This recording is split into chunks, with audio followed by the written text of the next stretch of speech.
তেনেকুৱা ঘটনা সঁচা মিছাটো আমি নাজানো। এই কথাবিলাক ৰাইজে ওলোৱা, গৰিমা গাৰ্গেতো আমাক কোৱা নাই।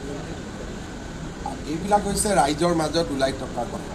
কিন্তু জুবিন গাৰ্গৰ কিবা যে এক্সেছ বা কিবা বা যিকোনো এক্সেছ যে সিদ্ধাৰ্থ শৰ্মাৰ লগত আছে আমি উলিয়াই দিব লাগে, গৰিমা গাৰ্গেতো আজিলৈকে আমাক অনুৰোধ কৰা নাই। কাৰণ মই দেখিছোঁ যে তেওঁলোকে চিনেমাখনৰ কামো আগুৱাই লৈ গৈ আছে। ডেফিনেটলি তেওঁলোকৰ লগতো এক্সেছ থাকিব। যদি এনেকুৱা কিবা ঘটনা আছে যে যিটো সিদ্ধাৰ্থ শৰ্মাই লুকাই ৰাখিছে, প্ৰথমটো গৰিমা গাৰ্গে আমাক ক'ব।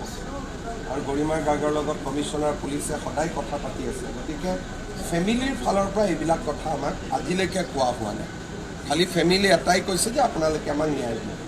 কিন্তু বাকী যিবিলাক কথা সামাজিক মাধ্যমত ওলাই আছে, বাতৰি কাকতত ওলাই আছে, এই কথাবিলাক গৰিমা গাৰ্গে আমাক জনোৱা নাই। গতিকে আপুনি যদি ভাবে বা আন কোনোবাই যদি ভাবে তেনেকুৱা কিবা তথ্য আছে, মই আহ্বান জনাম আপোনালোকে যেন CIDক গৈ পোনে পোনে এই তথ্যখিনি গতাই দিয়ে, তেতিয়া আমি অনুসন্ধান কৰিব পাৰিম।